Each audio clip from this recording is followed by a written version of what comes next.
वैसे ये वाली जानिमाज़ में मैं नमाज़ नहीं पढ़ती हूँ, पर पता नहीं ये जानिमाज़ कहाँ से आई या कब आई पता नहीं। अंदर से बस निकाल कर रखी, क्योंकि अली की जो जानिमाज़ है वो मैंने वहाँ पे जब हम गए थे ना बगदाद, वहाँ से भी उसने ली थी, और जब हम लोग मक्का गए थे तभी भी उसने ली थी, तो वो नमाज उस पर पढ़ता है। और मेरी जानिमाज़ में से कोई भी जानिमाज़ में अमीन जब कभी घर पे नमाज़ पढ़े तो वो पढ़ता है। पर पता नहीं ये ना जानिमाज़ मुझे दिखी थी तो मैं निकाल के रखी हूँ। माशाल्लाह बहुत खूबसूरत लग रही है। जब मक्का में आप अंदर जाते हो ना, तभी हुजूर की जो कैरियाँ होती है ना, जालियाँ, वहाँ पे लगभग इसी कलर की, हल्की इससे थोड़ी होती, यही कलर की जानिमाज़ होती है वहाँ पे। और ये तस्बीह आज जब रोज़ा खोलने के टाइम हम तस्बीह पढ़ रहे थे तो अली के हाथ में ये तस्बीह थी, तो मैं देखी कुछ नहीं बोली, क्योंकि ये तस्बीह मेरी बहुत पुरानी है। और ये तस्बीह मुझे किसने दी थी पता है? ये तस्बीह दी थी अमीन अली के डैडी ने, कासिम ने मुझे तस्बीह दी थी, क्योंकि वो ऐसी छोटी छोटी तस्बीहें पढ़ते थे और छोटी छोटी तस्बीहें गाड़ी हो या अपने जेब में रखा करते थे। तो ये उनकी दी हुई तस्बीह है। आज मैंने अली के हाथ में देखी तो मुझे बड़ा अच्छा लग रहा था। और देखो ये विंडो अली खोल के रखा, कहता कि मम्मा शाम दिन भर कितना गर्म होता है, रात को देखो कितनी ठंडी हवा आ रही है। और आज मैंने नमाज जो ताजुद की पढ़ी, कितना बज गया पता है? 4:15। तो अभी साथ ही साथ जाती हूँ सहरी की तैयारी करने। आज मेरी लाइक की खिचड़ी में 2-3 बार से ना थोड़ी सी नरम हो जा रही थी, क्योंकि वो उसको पसंद है नाली को, नरम नरम ही बनाते। आज बनी जैसे मैं बनाती हूँ ना। चम्मच ही अली, ये कौन बना देते अली? अमीन। अपना सहरी में खिचड़ी कौन खिला देते? नानू ना, मेरी मम्मी। लगा ही मेरे को नानू जैसी ही बनाए एकदम खिचड़ी मेरी भी। मम्मी की आदत थी, पीली खिचड़ी, सफेद खिचड़ी है ना। हाँ। अम्मी को बहुत शौक गरम गरम खिचड़ी बना के खिलाने का सहरी के टाइम पे। और ऐसे भी मैं रात को इफ्तारी के टाइम पे कुछ नहीं बनाई थी, तो मैंने बोला कि चलो आज गरम गरम खिचड़ी बनाते हैं और ये कटलेस ताज़ा करते हैं। और वैसे तो साल के 12 ही महीने हर दिन अपनी माँ के लिए कितनी बार दुआ करती हूँ पता नहीं, पर इस बहाने इतने पाक महीने में मेरी अम्मी को याद करते, तो बस मेरी अम्मी के अल्लाह पाक गुनाह मगफिरत दे और जन्नतुल फिरदौस में आला से आला मकाम अता करे। मेरे माँ बाप को, मेरे घर में जितने भी गुजर गए ने बुजुर्गाने दिन, उनको और इनके पापा को। आमीन। जितना जल्दी करो ना रमज़ानों में उतना लेट होता है। बस अब भी नमाज पढ़ के उठी, काम ख़त्म करी, और मैंने सोचा था कि आज 1-1:30 बजे से किचन में घुसूंगी, लेकिन काम होते होते होते होते मेरे ख्याल से 3 बज गया। और बस लास्ट टाइम पे अभी नमाज पढ़ी हूँ मैं, और माशाल्लाह चलो अब तैयारी करते हैं। और मैं बताऊँ आपको, ये बार तो ऐसा हो गया, हर बार मैं इतने सालों से यार कि मैं ना सब चीज़ें तकसीम करके उसके बाद अपने बच्चों को ईदी के लिए जो कपड़े लेना है, क्योंकि मेरे बच्चे तरावे, रोज़े, हर चीज़ पूरी करते हैं, तो भी मैं सब चीज़ें तकसीम करने के बाद मेरा दिल होता है कि उसके बाद मैं अपने घर के लिए हो या अपने बच्चों के लिए लूँ। लेकिन इस बार तो ऐसा हो गया है कि मुझे देने वाले सिर्फ मेरी अम्मी थे और उसके बाद मेरे शौहर थे पहले वाले, जो हर चीज़ पूरा करते थे हमारे लिए। उसके बाद ज़िंदगी ऐसी हुई कि बस बाप हो या माँ हो, हर चीज़ मैं करती हूँ और मुझे दुख नहीं है। बस ये है कि अल्लाह ने दोनों की जिम्मेदारी मेरे सर पे डाले हैं, और लेकिन बस अल्लाह ने जिम्मेदारी डाली है ना, तो अल्लाह रास्ता भी देते हैं और अल्लाह पाक उस पर बरकत भी देते हैं। तो अल्हम्दुलिल्लाह, मुझे कोई चीज़ों से, अल्लाह ने जो भी मेरी ज़िंदगी दी है ना, मुझे कोई चीज़ों से मलाल नहीं है। बस जैसी भी है, जो भी है, अल्लाह का एहसान है कि बस उसको मैं लेके चल रही हूँ, और उसी के साथ साथ अपनी हिम्मत कभी नहीं, मतलब हिम्मत कभी छोड़ती नहीं हूँ। और वो देने वाले भी अल्लाह है, क्योंकि अल्लाह अगर दिल में हिम्मत और जज्बा नहीं दे तो इंसान क्या कर सकता है? कुछ नहीं कर सकता है। और मैं आपको जो बता रही हूँ ना कि मैं तकसीम करने के बाद अपने बच्चों को लेती हूँ, और मेरे लिए दुनिया में कोई नहीं है मुझे दिलाए, मेरे बच्चों को दिलाए। लेकिन इस बार ऐसा हुआ कि ईद के पहले ही मेरे लिए कोई चीज वाले को मतलब आ गया। बेटा आज जल्दी आ गया। ये लोग अभी असर का टाइम बोल के रखे ले, लेकिन आज माशाल्लाह 3 बजे ही आ गया है। तो चलो फिर मैं आपको वो एक झलक दिखाती हूँ जो मेरे और मेरे बच्चों के लिए ईद के पहले कोई तोहफे आए हैं, और उसके बाद चलते हैं किचन। फटाफट नहाई काम करके, अरे गिल्ले बाली पूरा मस्त लग रही है आज आपका कलर। ये ना माशाल्लाह, ये कलर मेरे लिए लाओ आज बड़े पीर सरकार के नाम पे पहनूं। और बाबा मुझे तो उनका नाम लेते हुए भी डर लगता है, क्योंकि कहते हैं कि उनका बिना वजू नाम लिए तो सर के एक बाल झड़ जाते हैं। तो इसीलिए अभी मैं वजू में ही हूँ, इसीलिए मैंने बड़े पीर सरकार का नाम लिया, क्योंकि ये कलर उनका ही कलर है, उनके गुम्बद का कलर है। और जो मैं आपको बता रही थी ना, ईद के पहले हमको ईदी मिली है, हम लोग के साथ साथ हमारे काम वाली को भी मिली है ना। तो ये है आमीन के लिए, ये है अली के लिए, और मेरी काम वाली के लिए मैंने भेजी हूँ उसको ब्लाउज सिलाने के लिए ना आमीन, और इसके साथ साथ मेरे लिए। तो जिसने भी ये मेरे और मेरे बच्चों के लिए दिया है तोहफा, तो बस अल्लाह आपको खुश रखे, आबाद रखे और हमेशा देने वाला ही रखे, क्योंकि देने वाले लोग ही देना जानते हैं और दिल से देते हैं। तो बोलने की ज़रूरत नहीं होती कि हम दुआ देंगे तो ही वो कामयाब होंगे। उनको अल्लाह ने वैसा बनाया है, इसीलिए वो देते भी है और इतना बड़ा दिल रखते भी है। तो अल्लाह ऐसा ही हर मोमिन मुसलमान का दिल रखे और हर किसी को दुख सुख में वो एक साथ मिलके चले। चलो भाई अब चलते किचन में। आज टाइम कम होने की वजह से मैं आपको बता देती हूँ कि मैं आज क्या क्या बनाने वाली हूँ मेरे बच्चों के लिए। सबसे पहले तो भटियारा स्टाइल के रशियन कबाब बनाऊंगी मैं, क्योंकि हम लोग एकदम सादगी से बनाते हैं ना, तो घर वाला खाना ना जरा ज्यादा इन लोगों को अच्छा नहीं लगता है, घर पे अच्छा नहीं बनता है। और भटियारे लोग के साथ चिकन धोए बिगर, हाथ धोए बिगर बनाते हैं, को बहुत पसंद आता है। अपन बोलेंगे भटियारा पर अपन करेंगे अपने स्टाइल का यहाँ, ठीक है। तो मैं बनाने वाली हूँ भटियारा रेशमी कबाब। और उसके साथ मैंने आपको बताई थी कि मैं हमेशा मटन पसंदे बताती हूँ, चिकन पसंदे आज तक आप लोगों को नहीं बताई हूँ। तो आज मैं हरा मसाले के चिकन पसंदे बनाने वाली हूँ। और उसी के साथ साथ जैसे कि कॉर्न है ना, चीज कॉर्न, स्पेशली मैं और मेरा बेटा जाते हैं खाने के लिए बीच पे, तो मैं बनाने वाली हूँ कॉर्न, चीज कॉर्न। और साथ में बनाने वाली हूँ शामी कबाब, जो हमारे सारे घर वालों के, सारे घर वाले मतलब इन बिन 3.5, हम 3 ही जने, 3.5 ही है, 3.5 तीनू भी तो है आधी अपनी। तो मेरे हम सबको पसंद है शामी कबाब, तो वो बनाने वाली हूँ। और मेरे पीनू को बिना नमक के बॉइल चिकन पसंद है, तो मैं उसके लिए वो बनाने वाली हूँ। और साथ ही साथ घर जैसे मसाले मैंने रेडी करके रखी, तो मेरा काम थोड़ा आसान हो चुका है।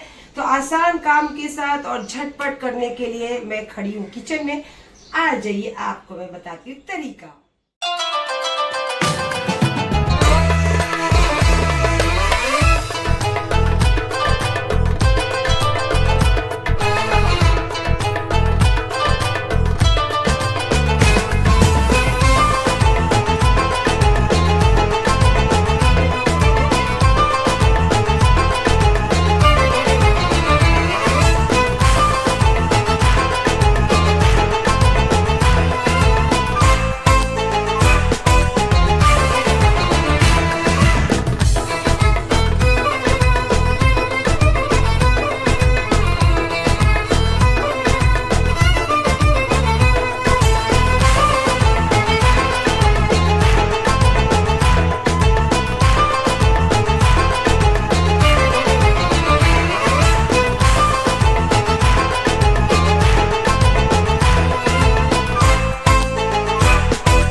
मम्मी असर का वक्त हो गया, मैं नमाज पढ़ के आता हूँ, फिर करते आगे का। हाँ बेटा, मेरे को भी अजान की आवाज आ गई, तो एक काम कर, तू नमाज पढ़ क्या, हाँ फिर मैं भी पढ़ लेती हूँ नमाज, उसके बाद में आगे का करते। चलेगा।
दूसरी सहरी, दूसरा रोज़ा और दूसरी इफ्तारी आप सबको मुबारक।